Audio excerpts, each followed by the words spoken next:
الحمدللہ رب العالمین وصلی اللہ وسلم علی سیدنا محمد وعلی آلہ وصحبہ اجمعین۔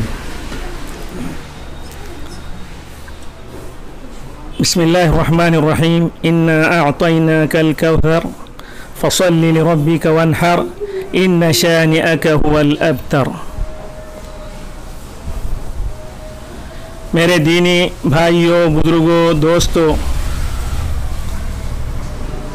ہم سب کے لیے اللہ کی طرف سے ایک بہت بڑا انعام یوم عرفہ کی شکل میں آج ملا، اور کل انشاءاللہ یوم النحر عید الاضحیٰ ہے۔ عید الاضحیٰ ایک عید ہے۔ اس سے پہلے رمضان کے بعد عید الفطر ہوئی، ایک انعام کے طور پر ہمیں عطا ہوئی ہے۔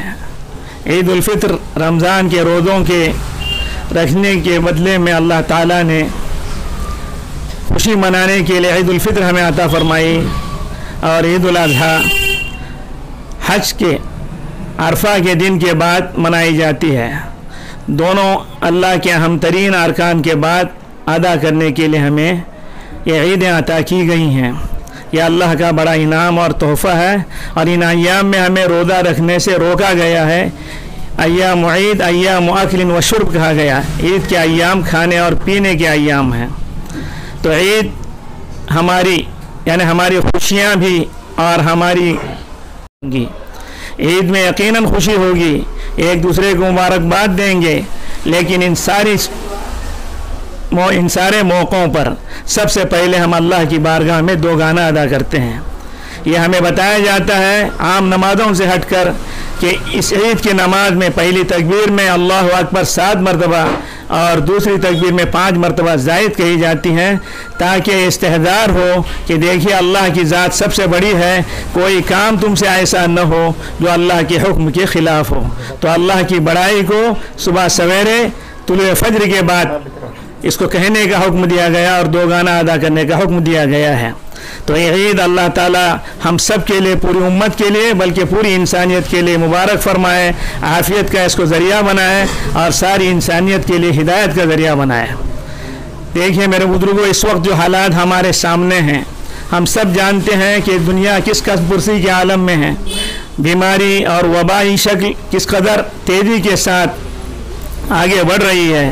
ان صورتوں میں محکمے کی طرف سے، سرکاری محکمے کی طرف سے ہمیں ہدایات اور کچھ گائیڈ لائن دی گئی ہیں، جس کا ذکر تنظیم نے ہمیں بھیج دیا تھا، اور مسجدوں میں اس کا اعلان کیا جا چکا ہے۔ اور بارہا اس بیماری سے نمٹنے کے لیے جو تدابیر اور ہدایت دی گئی ہیں اس کا اعادہ کیا جاتا رہا ہے۔ ان چیزوں کو ہمیں ملحوظ رکھنا ہے۔ ہم عید کی نماز اللہ کو راضی کرنے کے لیے جاتے ہیں، عید کی نماز کے لیے، تو وہاں بھی ہمیں جو چیزیں سرکاری محکمے کی طرف سے اور تنظیم کی طرف سے ہمیں بتائی گئی ہیں اور جو ہدایات دی گئی ہیں ان کو ملحوظ رکھنا چاہیے۔ بالخصوص چند چیزیں ایسی ہیں جس کا اہتمام اور جس کا لحاظ انتہائی ضروری ہے ان حالات میں۔ ایک تو یہ کہ نماز کو آنے والا ماسک کا بڑا انتظام کرے۔ دوسری چیز، نماز میں آنے جانے میں ڈسٹنس کا خیال رکھیں۔ تیسری چیز، آنے اور جانے میں کوئی ایسا کام ہم سے سرزد نہ ہو جس سے برادران وطن کو کوئی تکلیف ہو۔ تو عید کی نماز کے لیے ہم جب آئیں گے اپنے ساتھ اپنا مصلی لے کر آئیں گے، اور جو ہدایات ہمیں دی گئے اس کا لحاظ رکھتے ہوئے آئیں گے۔ ہدایات تو ہمیں زیادہ لوگوں کو جمع نہ کرنے کی ہیں، اس لیے ہمیں خیال اس کا رکھنا ہے کہ کوئی کام ہم سے ایسا نہ ہو جس کی وجہ سے کسی اور کی نظر میں ہم کھٹکیں۔ تو اس کا لحاظ رکھتے ہوئے، سوشل ڈسٹنس کا خیال رکھتے ہوئے، ماسک کا لحاظ رکھتے ہوئے آئیں، اور عید کی نماز کے بعد بھی جاتے ہوئے بھی دوری کا اور فاصلے کا خیال رکھتے ہوئے چلے جائیں۔ اس کے بعد پھر قربانی ہوگی، اور قربانی کے سلسلے میں بھی ہدایات ہمیں دی گئی ہیں۔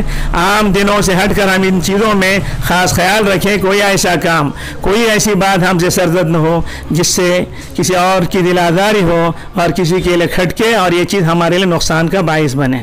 بالخصوص اس موقع پر، نماز کے موقع پر بھی اور قربانی کے موقع پر بھی، خاص طور پہ ویڈیوگرافی اور فوٹو بازی